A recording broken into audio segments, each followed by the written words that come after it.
Good morning students. Today we are going to start with the question number 11. From the trial balance and the adjustment of the partnership firm of Salim and Shabana, prepared a final account of partnership firm. So this is a trial balance students.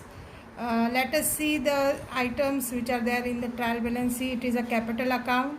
So capital account Salim and Shabana you can directly write in the balance sheet. Capital and liability side, both the items. Afterwards, current account is there.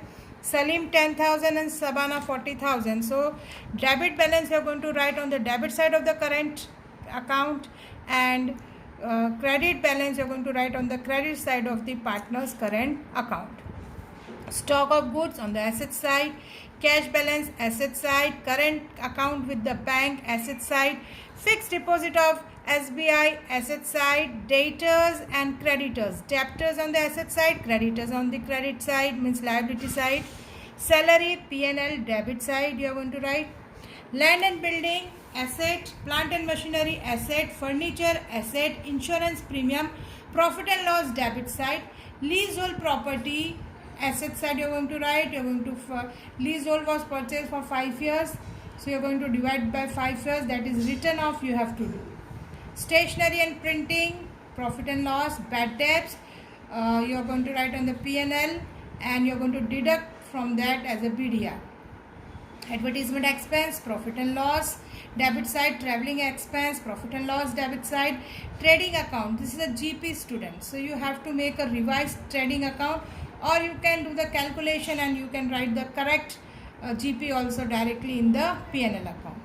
Loan of Shabana, so this is loan of Shabana is there, and interest is not given. Student, here there will be an implied adjustment entry.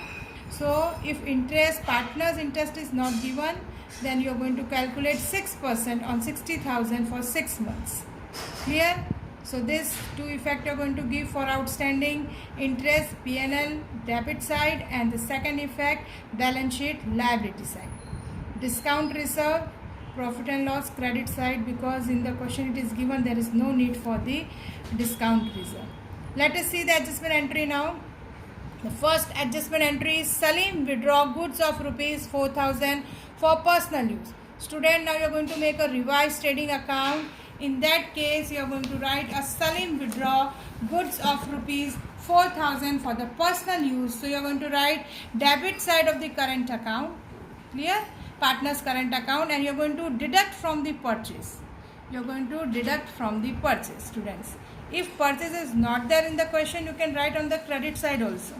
But the second adjustment here is given that goods of rupees 8,000 purchase at the end of the accounting year. So your purchase is there, which is unrecorded purchase.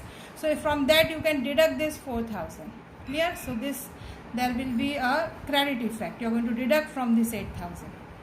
If purchase is not there, that time you can write on the credit side. So goods of rupees 8,000 purchase at the end of the year. So two effect you are going to write, that is you are going to add in the purchase, and the second you are going to add in the creditors liability side of the balance sheet. Add in the purchase debit side of the trading account, add in the creditors liability side of balance sheet. Next is an prepaid insurance. Insurance paid in advance, prepaid. Clear? So you are going to deduct from insurance premium, that is on the P&L debit side, and second you are going to write on the asset side of the balance sheet. So this is a credit effect. This is a credit effect. When you are going to deduct from the debit side, it means it is a credit, and the second effect is a debit effect. Next is a discount from the debtors. 800 is not recoverable. So not recoverable means, student, it is a bad debt. Again I am telling you, the next adjustment entry here is discount from the debtors. Fourth one is from the debtors. 800 is not recoverable, so that is actually a bad debt. So bad debt entry, you know how you are going to give the two effect of the bad debt entry. So bad debt entry, first of all you are going to write the format of TAT, bad debt of trial balance plus bad debt of adjustment, that is 800. And second effect you are going to give on the debtors, you are going to deduct 800. Clear? After that you are going to calculate 5% bad debt reserve. Student, when we will do the sum, we will see that. Clear? So next is our discount reserve on debtors. That is our fifth adjustment, discount reserve on debtors. So discount reserve on debtors is not required. It is written in the question. So you are going to write on the credit side of the P&L account and you are going to close it. And the next is provide depreciation. Sixth one is provide depreciation 20% on plant and machinery and 5% on furniture. Student, you know you are going to deduct from the asset, and second effect you are going to give on the P&L debit side. Clear? So now we are going to see the first you try the sum by yourself and then see the next video, which I will solve this question in the next video.